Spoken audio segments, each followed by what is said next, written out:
नमस्कार दोस्तों Tokyo Olympic 2020 के बाद से ही खेल जगत में भारतीय खिलाड़ियों का प्रदर्शन शानदार रहा है। भारत ने केवल हॉकी और क्रिकेट में ही नहीं बल्कि अंतर्राष्ट्रीय स्तर पर खेले जाने वाले बहुत से अन्य खेलों जैसे कि weight lifting, badminton, table tennis, wrestling समेत कई खेलों में अपना सर्वश्रेष्ठ प्रदर्शन दिया है। दोस्तों केवल इतना ही नहीं, इस बार बर्मिंघम में आयोजित कॉमनवेल्थ गेम्स 2022 में भारत का प्रदर्शन बहुत ही शानदार रहा है। भारत ने लगातार weight lifting, table tennis, wrestling और बैडमिंटन जैसे खेलों में कई पदक जीते हैं। दोस्तों भारत के लिए तीसरा स्वर्ण पदक हरियाणा के दीपक पुनिया ने जीता है और राष्ट्रमंडल खेलों में पहले स्वर्ण पदक के साथ आगाज किया है। उन्होंने पाकिस्तान के प्रतिद्वंदी को हराकर कॉमनवेल्थ गेम्स में पहला स्वर्ण पदक अपने नाम किया है। तो आइए जानते हैं इनके जीवन की कहानी के बारे में, इनकी लाइफ स्टाइल बायोग्राफी के बारे में इस वीडियो में जानेंगे, तो लास्ट तक बने रहिए। दोस्तों भारत के होनहार कुश्तीबाज दीपक पुनिया का जन्म 19 अप्रैल साल 1999 में हरियाणा के झज्जर जिले के छारा गाँव में इनका जन्म हुआ था। दोस्तों इनके पिता का नाम सुभाष पुनिया था और इनकी माता का नाम कृष्णा पुनिया था। इनके पिता सुभाष पुनिया एक छोटा सा डेयरी फार्म चलाते थे, जिन्होंने शायद कल्पना भी नहीं की थी कि उनका बेटा एक दिन पूरी दुनिया में उनका नाम रोशन करेगा।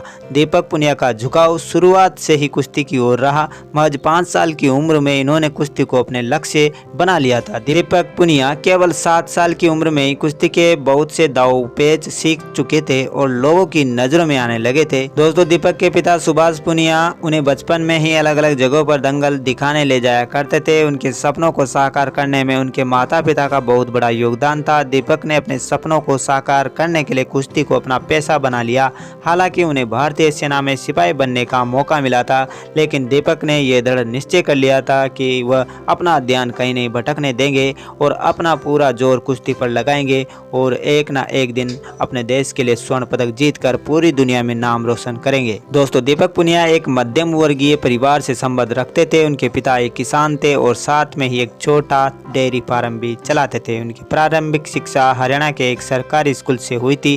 प्रारंभिक शिक्षा के दौरान अपने स्कूल के दिनों में वह अलग अलग जगहों पर दंगल कुश्तियों में भाग लिया करते थे। केवल 5 वर्ष की आयु से ही उन्होंने कुश्ती का प्रशिक्षण वीरेंद्र सिंह छारा से लेना प्रारंभ कर दिया था। वीरेंद्र सिंह छारा रेसलिंग में अर्जुन अवार्ड पुरस्कार विजेता थे, जो दीपक के गृह नगर में अखाड़े में कुश्ती सिखाया करते थे। साल 2015 में छत्रसाल स्टेडियम के जाने माने पहलवान गुरु सतपाल के सानिध्य में प्रशिक्षण लेने के बाद दीपक पुनिया ने वर्ल्ड कैडेट चैंपियनशिप को अपनी प्रतिभा बिखेरने के लिए चुना। साल 2016 के वर्ल्ड कैडेट चैंपियनशिप में 85 किलोग्राम भार वर्ग में उन्होंने भारत के लिए गोल्ड मेडल जीता। इसके बाद इन्होंने विश्व जूनियर चैंपियनशिप में अपना सिक्का जमाया और 3 बार हिस्सेदारी करके तीनों बार मेडल अपने नाम किया। साल 2018 में आयोजित एशियाई जूनियर चैंपियनशिप में दीपक पुनिया ने अपने बेहतरीन प्रतिभा का प्रदर्शन करते हुए 86 किलोग्राम भार वर्ग में भारत के लिए गोल्ड मेडल जीता।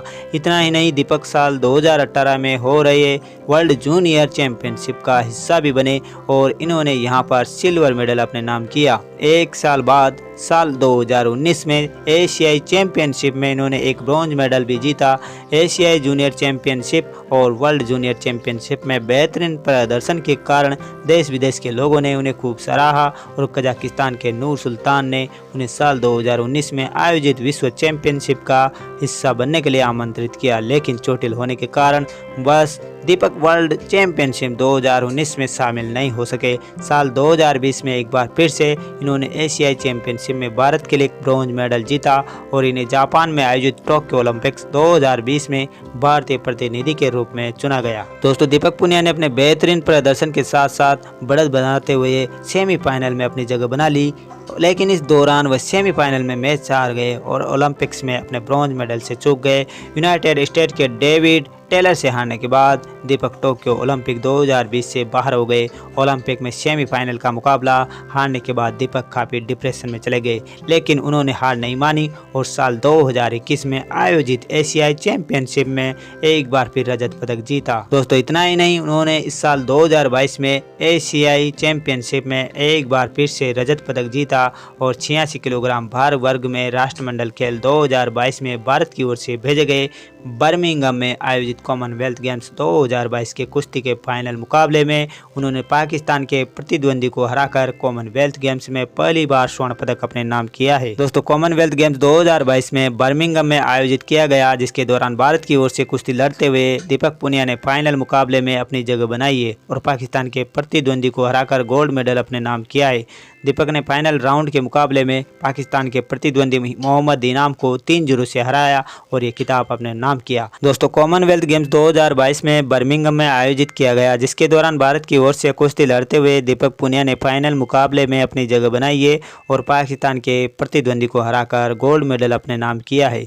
दीपक ने फाइनल राउंड के मुकाबले में पाकिस्तान के प्रतिद्वंदी मोहम्मद इनाम को 3-0 से हराकर और ये खिताब अपने नाम किया है। कॉमनवेल्थ गेम्स 2022 में दीपक का पहला मुकाबला न्यूजीलैंड के मैथ्यू ऑक्सनहैम से हुआ था, जिसे उन्होंने 10-0 की बढ़त के साथ 3 मिनट 22 सेकंड में हराया था, जबकि अपने दूसरे मुकाबले में दीपक ने महज 1 मिनट 33 सेकंड में सेकू कसेकबामा को 10-0 से हराया था और इसी के साथ ये सेमीफाइनल में पहुंचे थे। सेमीफाइनल राउंड में इनका मुकाबला कनाडा के अलेक्जेंडर मोर से हुआ था। सेमीफाइनल का ये मुकाबला काफी टक्कर का रहा और 6 मिनट तक चलने के बाद दीपक पुनिया ने अलेक्जेंडर को 3-0 से हरा दिया और फाइनल राउंड में पहुंच गए। फाइनल राउंड में दीपक पुनिया का मुकाबला पाकिस्तान के कुश्तीबाज मोहम्मद इनाम से हुआ।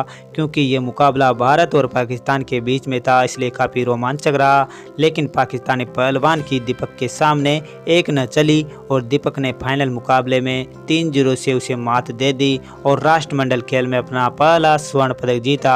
आपको बता दें कि दीपक ने राष्ट्रमंडल खेल में अपना खाता स्वर्ण पदक के साथ खोला है। दोस्तों, ये थी दीपक पुनिया की कहानी। आपको कैसी लगी हमें कमेंट करके ज़रूर बताएं और वीडियो अच्छा लगा हो तो लाइक करें, शेयर करें और आपने अभी तक हमारे चैनल को सब्सक्राइब नहीं किया है तो जल्दी से चैनल को कर दीजिए सब्सक्राइब। दोस्तों, फिलहाल इस वीडियो में इतना ही। जय हिंद, वंदे मातरम।